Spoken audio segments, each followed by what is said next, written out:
Liftoff of the Falcon 9.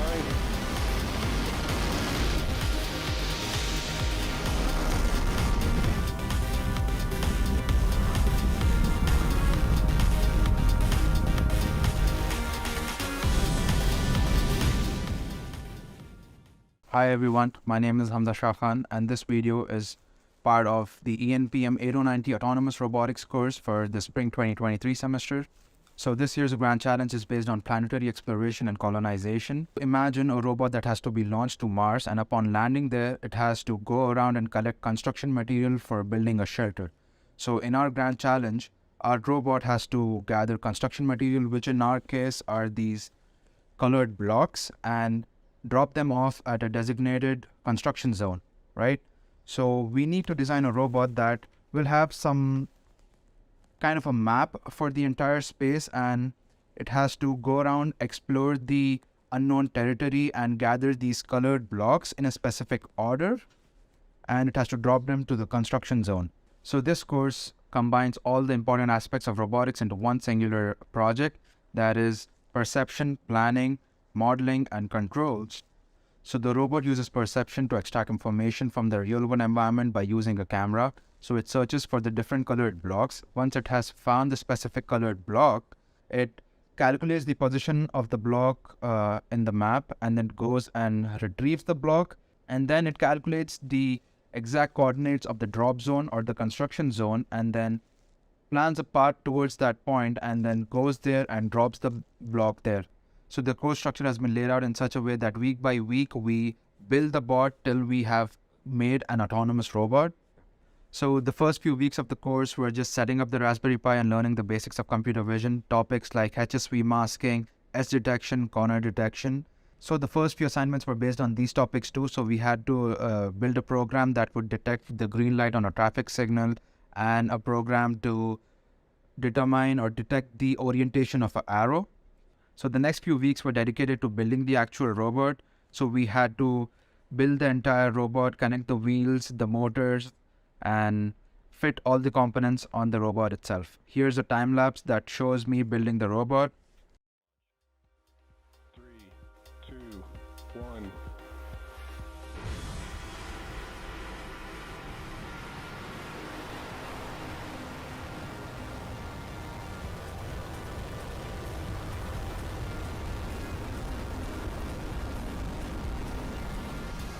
Liftoff of the Falcon 9.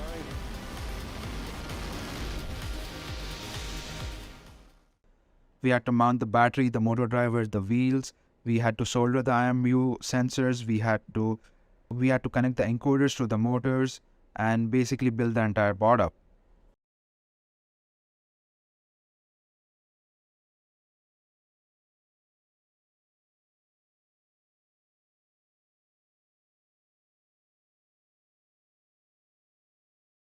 The next step was testing the bot.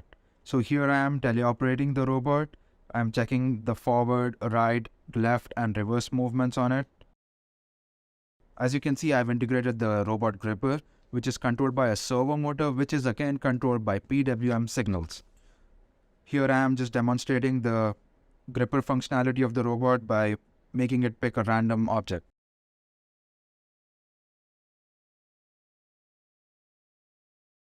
So the problem with these DC motors is that all of them don't spin at the same speed when given the same amount of power. So we need a way to track the speed of these motors. So to solve this problem, we integrate encoders with the motors, which keep track of the number of wheel revolutions.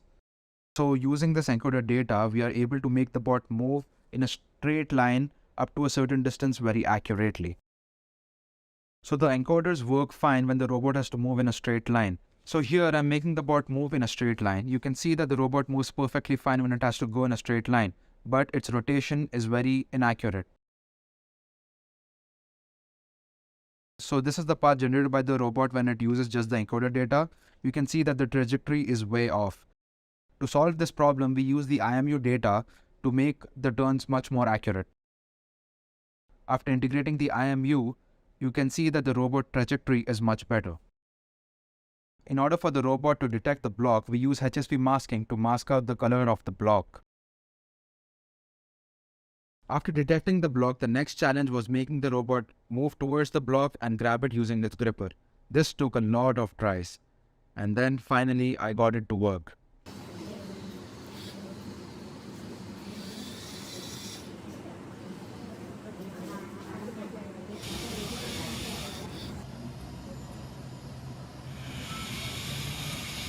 So now my robot can detect the block, orient itself towards the block, and go and grab the block. Now the next challenge was the localization of the bot. I had to make the robot go towards the construction zone after grabbing the block. So I used the encoder data and the IMU data to track the movement of the block inside the arena. The robot would update its position every time it moved. Using this position data, I was able to plan a path towards the construction zone. After the bot drops the block at the construction zone, it moves to a predefined search point and searches for the next colored block. So the problem was this localization data was not very accurate. The robot drifted from its calculated position by a few inches. So when the robot reaches the construction zone, I use the ultrasonic sensors to relocalize the bot's position on the map. Now comes the grand challenge. After placing the bot in the landing zone, the robot should autonomously look for the colored blocks in a specific order, that is, red, green, blue. It had to do this for a total of 9 blocks. Each successfully retrieved block meant 1 point, and if you drag any other block along with it to the construction zone, that was -1. So this is a time lapse of my robot during the grand challenge. 3, 2, 1.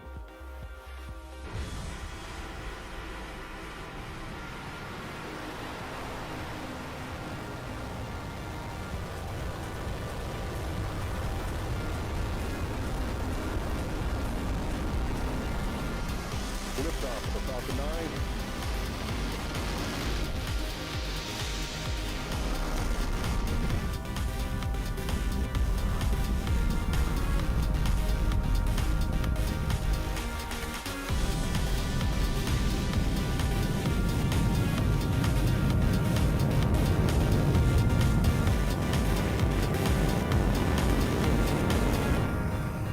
Unfortunately, I ran into localization issues after my robot placed the 6th block. First stage propulsion is nominal.